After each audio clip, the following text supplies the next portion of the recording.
სახელითა მამისათა და ძისათა და წმინდისა სულისათა. დღეს არის კრება მთავარანგელოსთა და აღვნიშნავთ მოვლენას და ზეციურ დას მათ დღესასწაულობთ მათ მეოხებას და ამ ხრივ მთავარანგელოზ მიქაელი სწორედ წინამძღოლია მთავარანგელოსთა და ჩვენ ტაძარიც მის სახელობისაა და განსაკუთრებული სიხარული ჩვენს ტაძრის მრევლს გააჩნია და ყველას ვინც ქრისტიანია და ამ დღესასწაულობს. გუშინდელ წაკითხულ სახარებაში და დღევანდელში გარდამოცემული იყო ანგელოსების მითითება თუ რა საქმიანობით არიან დაკავებულნი და როგორ ეხმარებიან ადამიანებს და როგორი კავშირია ზეციურ დასთან და უკვე ხილულ სამყაროსთან მიმართებაში და გუშინდელ სახარებაში ნათქვამი იყო თუ როგორ მივიდა ანგელოზი და დათესა კეთილი თესლი და მოვიდნენ ბოროტი ანგელოზნი და დათესეს ღვარძლი და მოციქულები ეკითხებოდნენ თუ უბრალოდ ანგელოზი ეკითხება თესლს რომ მივიდეთ და გამოვარჩიოთ თესლი კეთილი და თესლი ბოროტი თუ დაველოდოთ სანამ ის აღორძინდება და მაცხოვარიც პასუხობს რომ ჯერ დაველოდოთ აღორძინდეს ვინაიდან შეიძლება გამოხშირვის დროს გაყვეს კეთილი თესლიც და მითითება არის სწორედ იმაზე რომ ადამიანში შეიძლება ერთ ადამიანში თავსდებოდეს კეთილიც და ბოროტიც ამიტომაც რომელსაც ის გააღვივებს ის იქნება ძალიან მნიშვნელოვანი მისთვის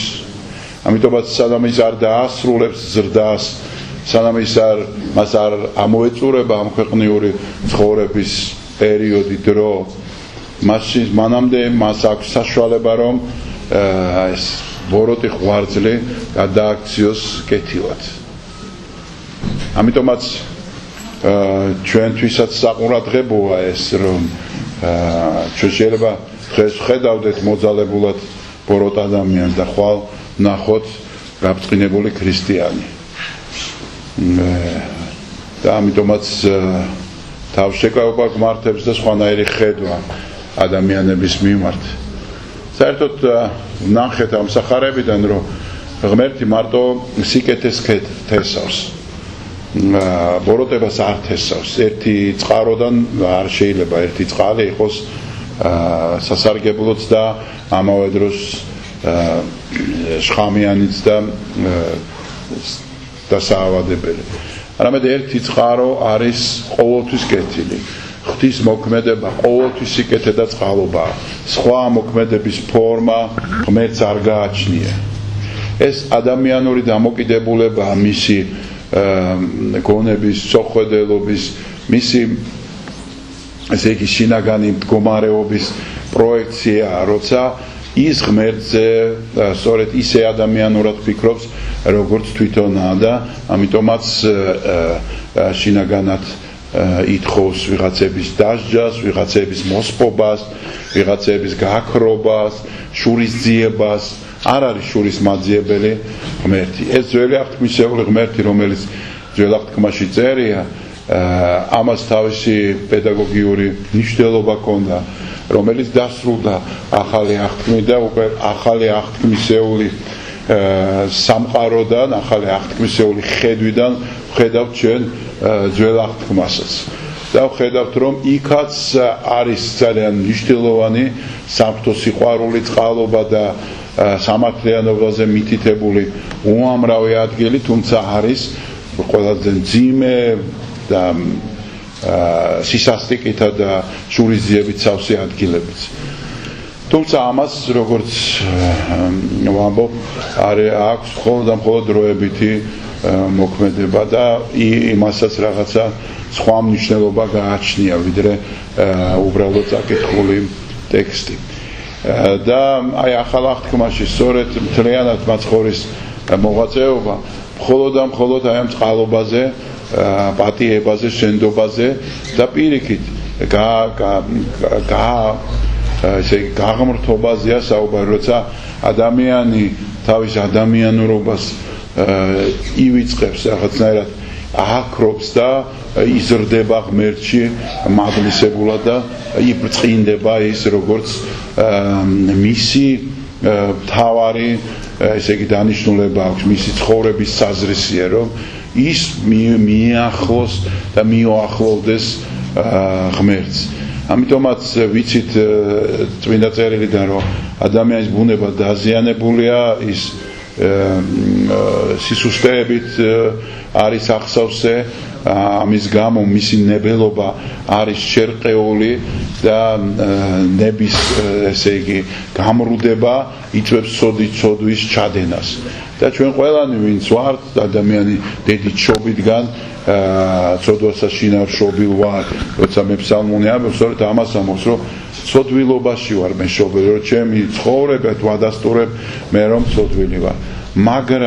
მაგრამ ჩვენი ესე იგი ხედვა არა ჩვენი ცოდვების მიმართ უნდა იყოს და 24 საათიანი გლოვისა და ტანჯვის რაღაც ფორმების ესე იგი გამოყენება, რომ ჩვენ განვიწმინდოთ, არამედ პირიქით ჩვენი ხედვა უნდა იყოს ღვთის სიდიადის მიმართ და რომ ისი წყალობა ბევრად უფრო დიდია ვიდრე შენი ცოდვა. ჩვენ მთელი ლოცვები ამითაა ასავს. არაფერი არ არის შენი ცოდვა ღვთის წყალობასთან. ამიტომ შენი მიმართება გასაკვირველია განსაცოდვის და ყოველთვის უნდა გქონდეს, მაგრამ შენი ორიენტირი ცოდვა არ უნდა იყოს. შენი ორიენტირი, შენი შეცდომები, რაღაც დაცემული მდგომარეობა, დაცემული ბუნება, სისუსტე, ეს არ უნდა იყოს. ჩვენი ორიენტირი არის საღმრთო სინათლეში ყოფნა და მისკენ სვლა. ანუ ჩვენი ორიენტირი უნდა იყოს ერთგვარი რაღაც დადებითი მოვლენა, პოზიტიური მოვლენა, რომ ჩვენ სწორედ გამოსყიდული, გამარჯვებული ქრისტეს ესე იგი დიდებაში შევდივართ.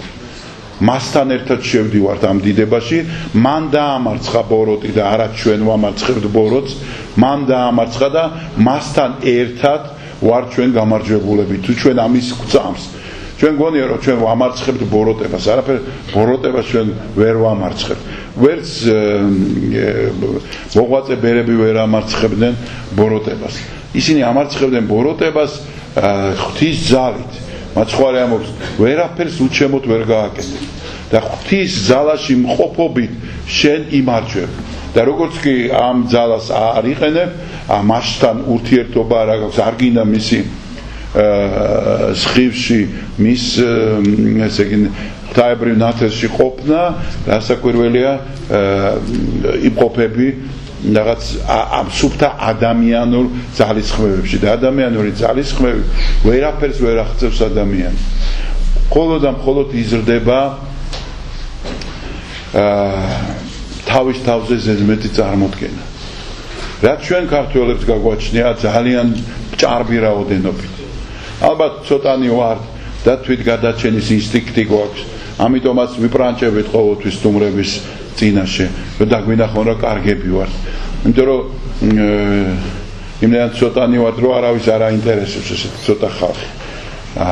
არაფერს თქვათ არ აძლევს სხვა დიდერებს. ნუ მე მრავალრიცხოვრიობაზე ვლაპარაკობ და მათ მიერ გაკეთებულ საქმეზე და ამიტომაც ჩვენ რაღაცა გვაქვს და 1000 გვარ ქართულ რჩეულობას ვიგონებთ.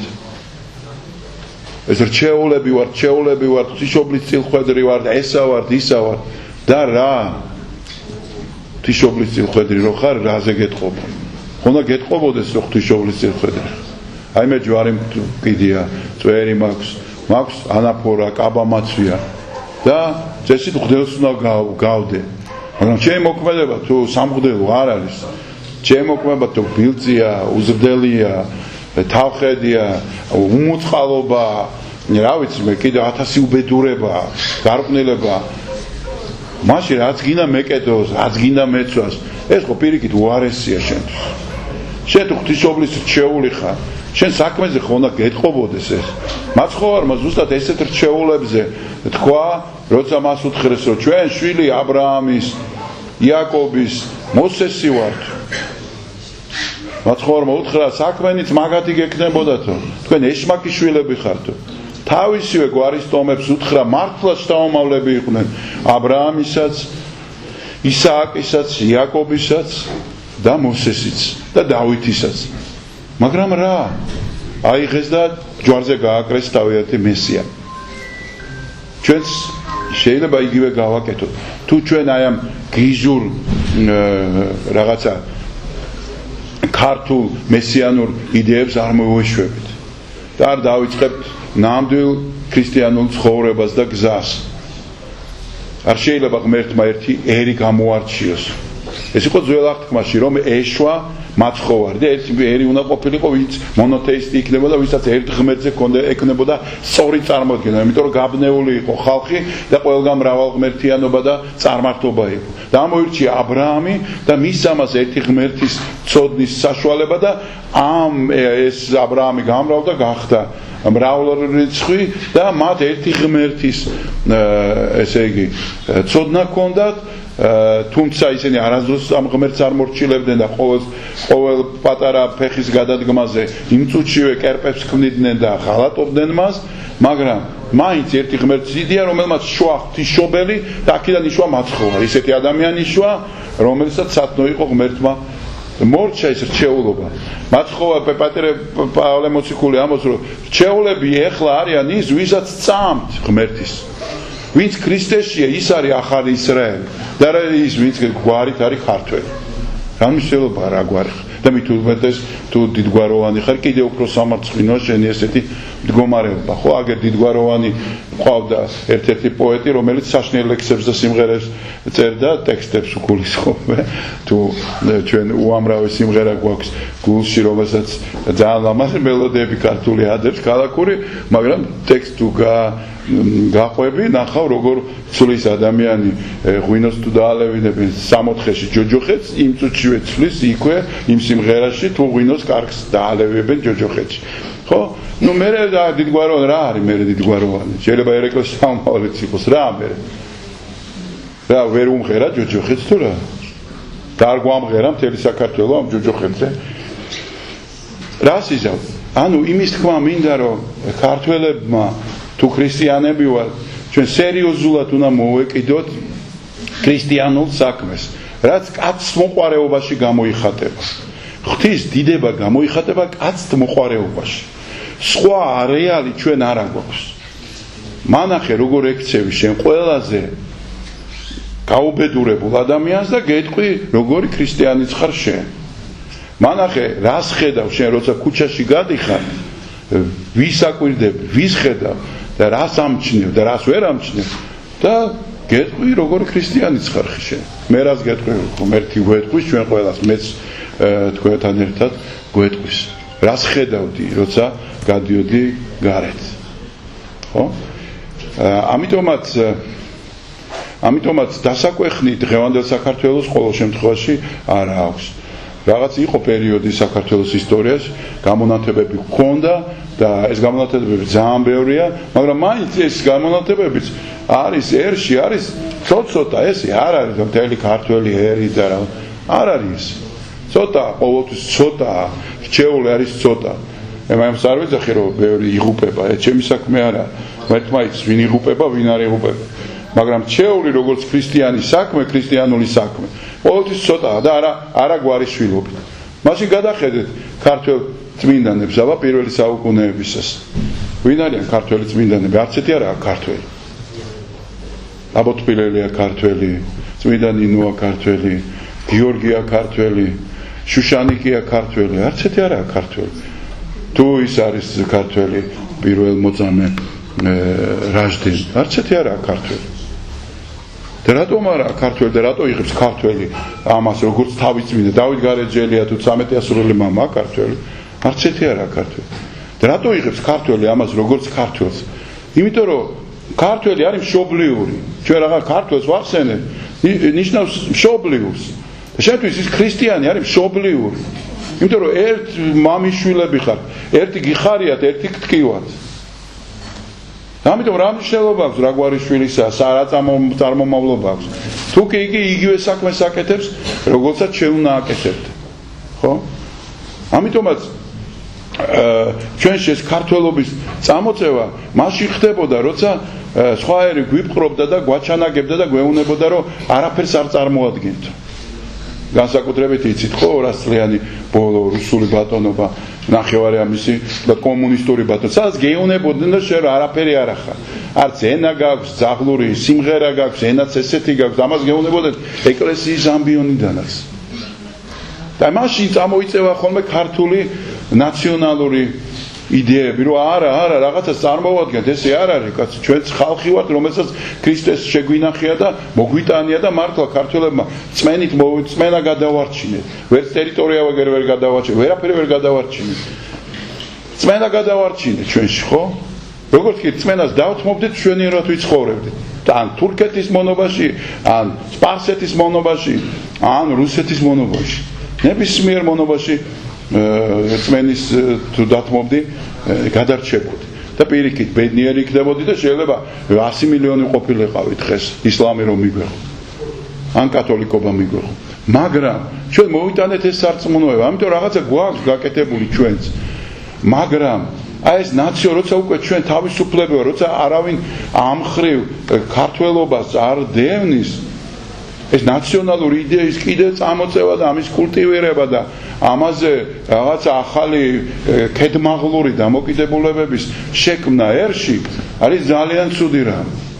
და ეს ახალგაზრდებისთვის კიდე უფრო დამღუპელი, იმიტომ რომ ახალგაზრდები დადიან საზღვარგარეთ და ხედავენ, რომ რა ვიცი, ის ინგლისურად ბევრად უფრო ჯელტმენურად იქცევა და კაიკაცურად იქცევა, ვიდრე ეს ქართველი, რომელიც ჩადის და ქართულად მაღაზიაზე ეწერა, რომ არ მოიფაროთ და არ იუსდელოთ და არ დაყარავთ ნაგავი და მოკლედ რა.